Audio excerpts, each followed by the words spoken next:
नमस्ते गरुडारूढे कोलासुरभयङ्करि सर्वपापहरे देवी महालक्ष्मी नमोस्तुते।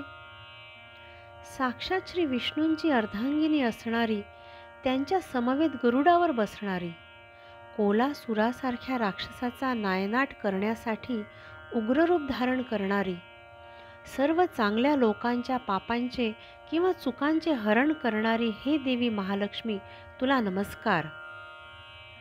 कोलासूर राक्षसाचा वध करताना महामायेने उग्ररूप धारण केले ते महाकालीचे। तिने या राक्षसाचा वध केला। परमात्म्याची ही अंगभूत महाशक्ती त्याच्यासारखीच अनंत, असीम, अमूर्त व चिन्मय आहे। ही कधी महामाया आहे तर कधी महालक्ष्मी आहे। वाईट वृत्ती असणे ही राक्षसी वृत्ती आहे। ही वृत्ती सर्व सृष्टीस घातक आहे।